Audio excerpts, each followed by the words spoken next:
नमस्कार मित्रों, to arts education में सतीश कुमार का मैं आपको टीजीटी, पीजीटी और इंटरमीडिएट और बीएससी के सिलेबस के हिसाब से आपको जंतु विज्ञान का आज जेनेटिक इंजीनियरिंग चैप्टर करा रहा हूं, जिसमें मैं आपको सुजनकी यानी यूजेनिक्स शुरू करूंगा।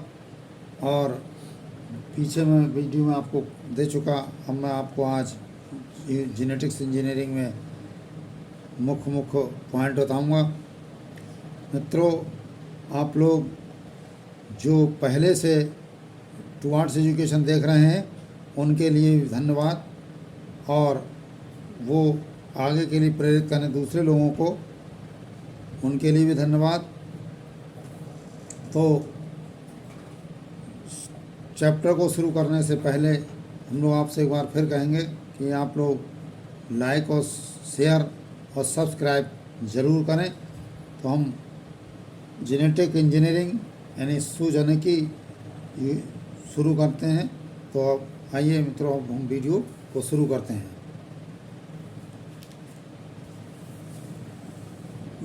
जो हमारा अप्लाइड जेनेटिक्स यानी व्यवहारिक आनुवंशिकी, थ्योरी ज़्यादा है इसलिए मैं थोड़ा सा तेज़ बोलूँगा, जल्दी बोलूँगा, और आप लोग इसको अपना याद करने के हिसाब से बार बार रिपीट करके सुनते रहेंगे।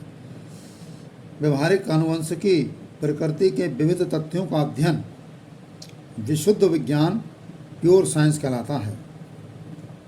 इसके विपरीत विज्ञान का उपयोग मानव के लाभ और मानव जाति की उन्नति के लिए करना विज्ञान का व्यवहारिक पहलू अप्लाइड साइंस होता है।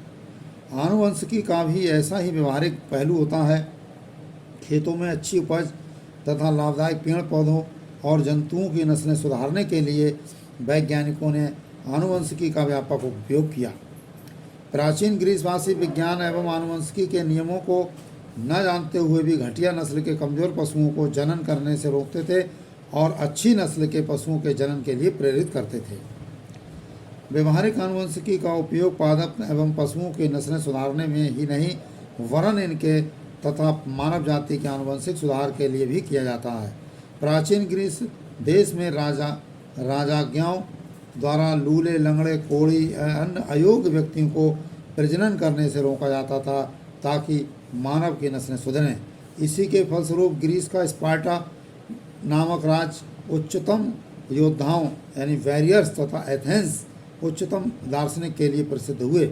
बाद में दया तथा उदारता की भावनाओं के कारण समाज से ऐसे प्रतिबंध हटे और उच्च लक्षणों वाले व्यक्तियों ने दासियों को अपनाया। इससे घटिया आनुवंशिक लक्षणों के व्यक्तियों को भी संतान उत्पत्ति का अवसर मिला और मानव जाति की अवनति प्रारंभ हुई।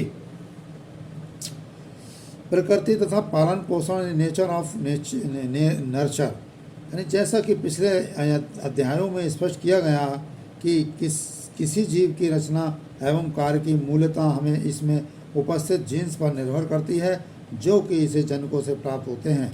मनुष्य में भी प्रत्येक व्यक्ति का शारीरिक एवं मानसिक विकास मूलतः इसकी आनुवंशिकी या विरासत पर निर्भर करता है, जिसे इसीलिए इसकी प्रकृति या जन्मजात स्वरूप कहते हैं।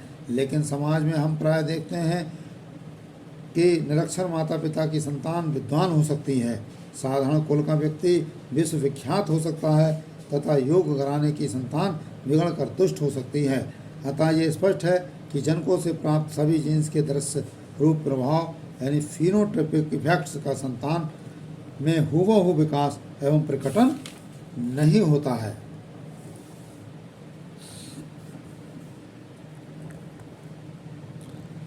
वास्तव में जीन तो लक्षण के लिए संदेशवाहक या दिशावाहकों का ही काम करते हैं। इनसे संबंधित लक्षणों का विकास बहुत ही वातावरणीय दशाओं, भोजन, ताप, प्रकाश, प्रशिक्षण आदि पालन पोषण और नर्चर पर भी निर्भर करता है। उदाहरण, यदि सगे भाइयों को माता पिता से विद्वता में के जीन्स प्राप्त होते हैं परंतु एक को उच्च शिक्षा मिलती है और दूसरे को नहीं, तो विद्वता के लक्षण शिक्षित भाई में ही विकसित हो पाएंगे। अतः पालन पोषण जीन्स प्रकृति को बदल नहीं सकता है, लेकिन जीन्स के दृश्य रूप प्रकटन को अवश्य प्रभावित करता है। इसी प्रकार कोई व्यक्ति अपने जीवन काल में कैसा होगा इसका निर्धारण आनुवंशिकी, प्रकृति और वातावरणीय दशाएं दोनों मिलकर करती हैं। तो सूजन की परिभाषा क्या है, इसकी परिभाषा समझिए कि सूजन की व्यवहारिक आनुवंशिकी की वह शाखा है जिसके अंतर्गत आनुवंशिकी के सिद्धांतों की सहायता से मानव की भावी पीढ़ियों में लक्षणों की वंशागति को नियंत्रित करके मानव की नस्ल अर्थात मानव जाति को सुधारने का अध्ययन किया जाता है। इसके विपरीत घटिया लक्षणों की वंशागति के कारण जाति की आनुवंशिक अवनति को सूजन की अर्थात डिसजेनेसिस कहते हैं। अर्थ संक्षिप्त में कह सकते हैं इतिहास को कि पिछली सदी तक दोनों का आम धारणा रही राजघरानों और उच्च घरानों को ही संतानें अच्छे पालन पोषण के उत्कृष्ट होती हैं। इस प्रकार उत्कृष्ट लक्षणों के लिए वातावरण दशाओं को ही जिम्मेदार ठहराया जा रहा है। सर फ्रांसिस गैल्टन 1883 ने सबसे पहले वैज्ञानिक स्तर पर मानव के आनुवंशिक लक्षणों में सुधार की करके जाति के सुधार का विचार रखा और इसे जीव विज्ञान की नई शाखा सूजनकी का नाम दिया। उन्हें इसीलिए सूजनकी का पिता फादर ऑफ यूजेनिक्स कहते हैं। किसे कहते हैं? Father of sir Francis Galton को कहते हैं। इसका उपयोग कहाँ, सूजनकी का उपयोग कैसे? Applied of Eugenix.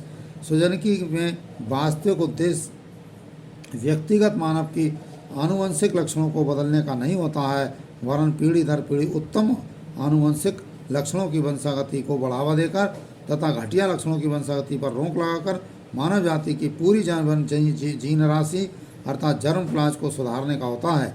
अतः इसमें सबसे पहले समाज में उच्च एवं निम्न आनुवंशिक लक्षणों वाले व्यक्तियों का विश्लेषण करना आवश्यक होता है। इसकी दो ही विधियां अपनाई जा सकती हैं। पहली ये कि प्रत्येक व्यक्ति की कुल की कई पीढ़ियों का इतिहास एकत्रित करके देखा जाए कि उसके कुल में कैसे लक्षण वंशागत होते रहे हैं। दूसरी ये कि सभी बच्चों को विकास की समान सुविधाएं देकर देखा जाए कि किसका कितना शारीरिक एवं मानसिक विकास हुआ। ये दोनों विधियां कठिन हैं, अतः इनके लिए समाज में सूजनकी की जागरूकता आवश्यक है। समाज में सदस्यों के आनुवंशिक स्तरों का ज्ञान हो जाने पर कोई विधिक से हम जाति का सुधार कर सकते हैं। कुछ विधियों निषेधात्मक और कुछ सकारात्मक होती हैं। तो नेगेटिव यूजेनिक्स क्या होता है? निषेधात्मक सूजनकी क्या होती है? इसके अंतर्गत घटिया आनुवंशिक लक्षणों वाले व्यक्तियों को संतान उत्पत्ति करने से रोका जाता है ताकि समाज की कुल जीन राशि में घटिया लक्षणों के जीन धीरे धीरे कम हो जाएं। इसकी निम्नलिखित विधियां हो सकती हैं। नंबर 1, वैवाहिक प्रतिबंध मैरिज कंट्रोल्स। कुछ देशों में मूर्ख, पतित और रोगग्रस्त लोगों के विवाह पर राजज्ञाओं को द्वारा रोक लगाई जाती है ताकि इनके घटिया जीन्स का भावी समाज में सुधार हो सके। दूसरा नंबर है पृथक्करण मंदबुद्धि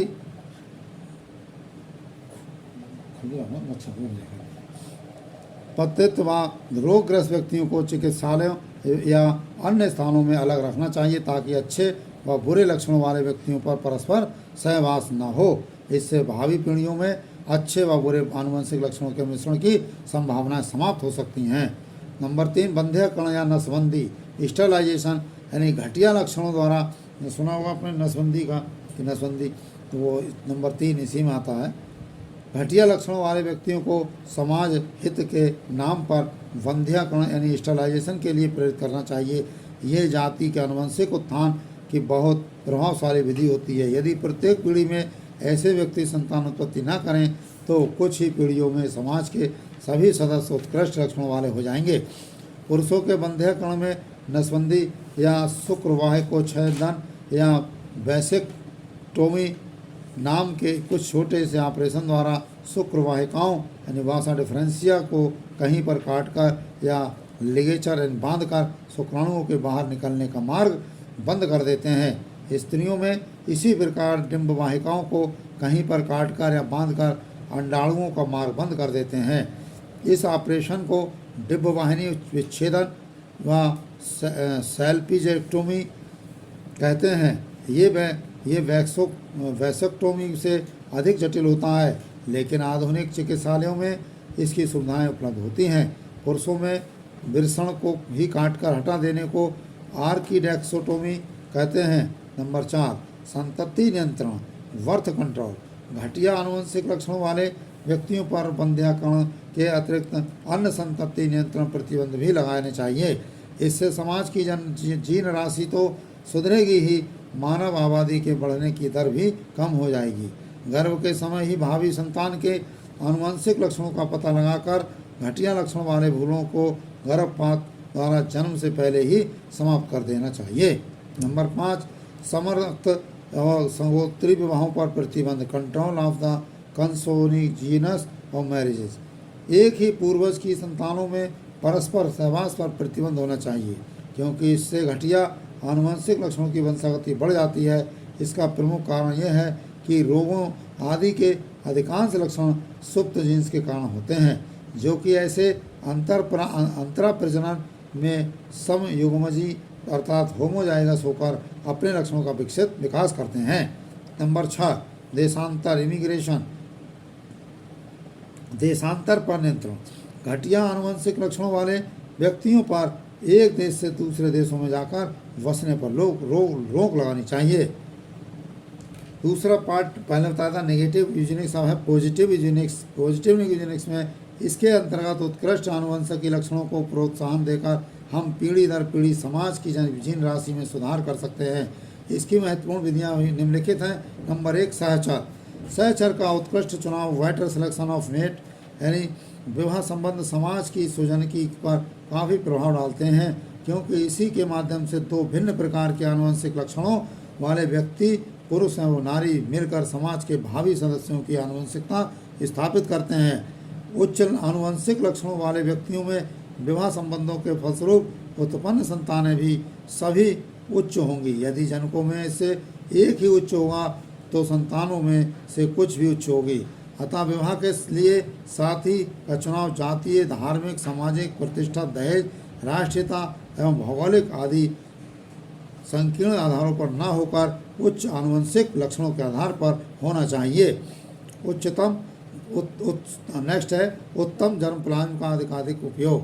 समाज के स्वस्थ एवं बुद्धिमान सदस्यों को प्रजनन का अधिकाधिक अवसर देना चाहिए। आज समाज में वेतनभोगी बुद्धिजीवियों की मांग बढ़ गई है। अधिकांश बुद्धिमान व्यक्ति डॉक्टर, वकील, इंजीनियर, अध्यापक, सरकारी अफसर आदि बनने का प्रयास करते हैं। इसके लिए शैक्षिक योग्यता प्राप्त करने में बहुत वर्ष लग जाते हैं। अतः गुणवान व्यक्तियों में विवाह देर से होते हैं और प्रजनन दर कम हो जाती है। इस प्रकार उत्कृष्ट मानव जन्म प्रांच का पूरा लाभ समाज को नहीं मिलता है। अतः ऐसे व्यक्तियों में यथाकालीन एवं बहुविवाह का प्रचार किया जाना चाहिए। यूटेलिजेनियस थर्ड या जेनेटिक चयन। एच जे मुलर 1963 ने श्रेष्ठतम पुरुषों के वीर्य को निम्न ताप में जमा कर फ्रोजन शुक्राणु बैंक को स्पर्म बैंक में सुरक्षित रखने का विचार रखा, ताकि इच्छुक स्त्रियों में मन चाहे श्रेष्ठ पुरुषों की मृत्यु के बाद भी उनके शुक्राणुओं से कृत्रिम गर्भाधान यानी आर्टिफिशियल इंसेमिनेशन किया जा सके। ऐसी प्रथा अमेरिका तथा कुछ अन्य देशों में प्रारंभ हो गई है। आधुनिक वैज्ञानिक स्त्रियों के अंडाणु को निकालकर परख नली अर्थात टेस्ट ट्यूब में किसी भी पुरुष को शुक्राणु से निषेचित करने में सफल हो गए हैं। निषेचित अंडे को फिर से स्त्री के गर्भाशय में पहुंचा दिया जाता है, जहां गर्भाधान के फलस्वरूप शिशु का विकास होने लगता है। ऐसे शिशुओं को टेस्ट ट्यूब बेबी कहते हैं। ये इंडिया में भी अब शुरू हो गया है, क्योंकि ये किताब का जो एडिशन है वो पुराना है। अब जो है भारत में भी टेस्ट ट्यूब बेबी बहुत है। नेक्स्ट है जीनी सर्जरी या जीनी इंजीनियरिंग। आधुनिक वैज्ञानिकों ने प्रारंभिक दशा के भ्रूण में ही आनुवंशिक दुर्बलताओं एवं दोषों का पता लगाकर व्यक्तियों के जीनी पदार्थ जेनेटिक मटेरियल अर्थात डीएनए में परिवर्तन कर देने की बात कही है। इसमें एक जीव के डीएनए का अंश निकालकर दूसरे जीव के डीएनए में जोड़ देना या रसायन तथा विकिरण द्वारा किसी जीव के डीएनए में रासायनिक परिवर्तन अर्थात उत्परिवर्तन कर देना आदि की संभावनाओं पर तेजी से काम कर हो रहा है। ऐसी संभावना पर भी खोज कार्य हो रहा है कि श्रेष्ठ लक्षणों वाली स्त्रियों के अंडाशयों में द्विसूत्री अंडाणु बने और निषेचन संचेचन के बिना ही अर्थात अनिषेचन द्वारा इनके भ्रूणीय परिवर्तन से संतानें बन जाएं। नेक्स्ट और लास्ट, चिकित्सीय इंजीनियरिंग एवं इन्फिनिक्स लीडर वर्ग 1963 और 1966 ने आनुवंशिक लक्षणों में सुधार की नई विधि की पहल की है। इसमें घटिया जीन्स के दरस्वरूप फिनोटाइप प्रकटन को रोक देने या बदल देने पर जोर दिया गया है। हम जानते हैं कि प्रत्येक जीन एक प्रोटीन के संश्लेषण को नियंत्रित करता है और ये प्रोटीन फिर किसी दरस्वरूप लक्षण के विकास के लिए उत्तरदायी होती है। एक जीन, एक पॉलीपेप्टाइड और एक लक्षण यूफेनिक्स में उपापचयी प्रक्रियाओं की ये श्रृंखला में परिवर्तन करके घटिया लक्षणों के विकास को रोकना बताया गया है। एक जीन, एक पॉलीपेप्टाइड और एक लक्षण। हाँ, वीडियो बड़ी ना हो जाए इसलिए हम आपको यहीं पर रोकते हैं। धन्यवाद। चिकित्सीय इंजीनियरिंग का यूफेनिक्स लीडर वर्ग 1963 1966 ने आनुवंशिक लक्षणों में सुधार की नई विधियों की पहल की है। इसमें घटिया जीन्स के दरस्वरूप प्रकटन को रोक देने या बदल देने पर जोर दिया गया है। हम जानते हैं कि प्रत्येक जीन्स एक प्रोटीन के संश्लेषण को नियंत्रित करता है और यह प्रोटीन फिर किसी दरस्वरूप लक्षण के विकास के लिए उत्तरदायी होती है। एक जीन्स, एक पॉलीपेप्टाइड और एक लक्षण यूफेनिक्स में उपापचयी प्रक्रियाओं की इस श्रृंखला में परिवर्तन करके घटिया लक्षणों के विकास को रोकना बताया गया है। मित्रों, मैं आपको आगे ले चलता हूँ सुपरवेसिकी में, यूथेनिक्स में, लेकिन आप लोग लाइक और सब्सक्राइब भी करते रहें, कर दिया करें हमारी वीडियो को। और मैं आपको इस और आगे बढ़ता हूँ। पर यूथेनिक्स में स्वपरिवेशिकी में परिभाषा है इसकी व्यवहारिक आनुवंशिकी की वह शाखा जिसमें उत्तम प्रशिक्षण एवं पालन पोषण द्वारा मानव की उच्च आनुवंशिकी लक्षणों के समुचित विकास की विधियों का अध्ययन करते हैं। मेधावी छात्रों की सर्वोत्तम सहायता, सब्सिडाइजेशन ऑफ सुपीरियर स्टूडेंट्स।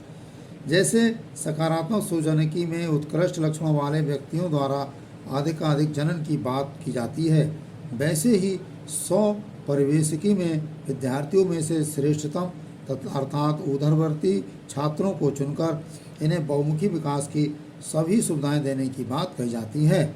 मेधावी छात्रों का चयन बुद्धि लब्धि इंटेलिजेंस कोटेंट विद्यार्थियों के किसी भी समूह में श्रेष्ठतम का चुनाव करना कठिन नहीं है। विचारशीलता, स्मरण शक्ति, तर्क शक्ति, उत्साह, आत्मसंयम आदि की क्षमताओं पर आधारित प्रश्नों या अन्य साधनों द्वारा हम एक विद्यार्थी समूह में 10 वर्ष की आयु में औसत बुद्धि के स्तर का पता लगा सकते हैं। कुछ विद्यार्थी 10 वर्ष से अधिक की आयु के होकर भी बुद्धि में 10 वर्ष के से होंगे, अर्थात इनकी मानसिक आयु मेंटल यानी 10 वर्ष की ही होगी।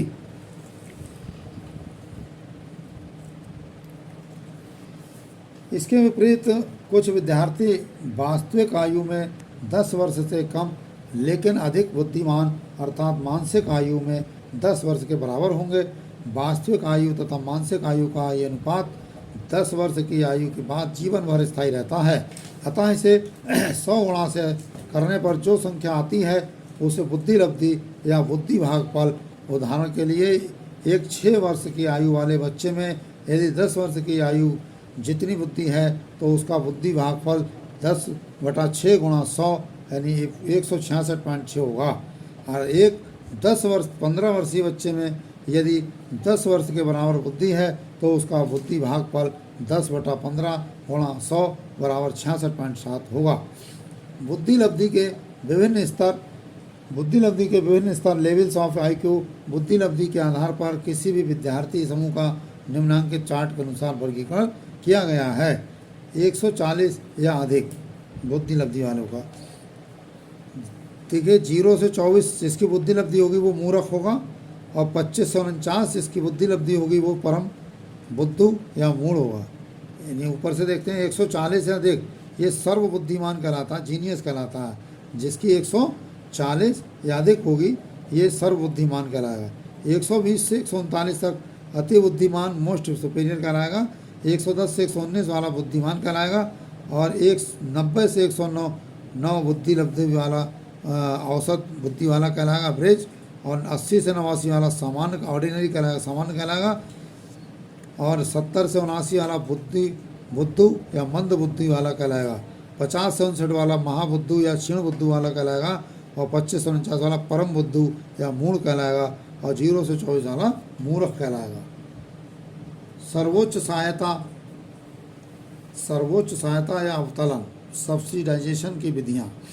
ऊधम वर्दी या मेधावी छात्रों का चयन करके इन्हें प्रारंभ से ही श्रेष्ठतम शैक्षिक एवं अन्य सुविधाएं देना समाज की उन्नति की ही उत्कृष्ट विधि होती है। समाज एवं राज्य की ओर से ऐसी सुविधाएं देने की प्रथा पुरानी है। अंतर्राष्ट्रीय, राष्ट्रीय एवं राज्य स्तरों पर कुछ संस्थाएं इस दिशा में महत्वपूर्ण कार्य करती रहती हैं। भारत में भी इसके लिए निम्नलिखित विधियां अपनाई जा रही हैं। नंबर 1, विशिष्ट शिक्षा संस्थाओं की स्थापना। ऊधम वर्दी छात्राओं के प्रशिक्षण के लिए विशेष संस्थाएं स्थापित की जाती हैं, जिसमें मानसिक विकास के लिए अधिक और अच्छे साधन होते हैं।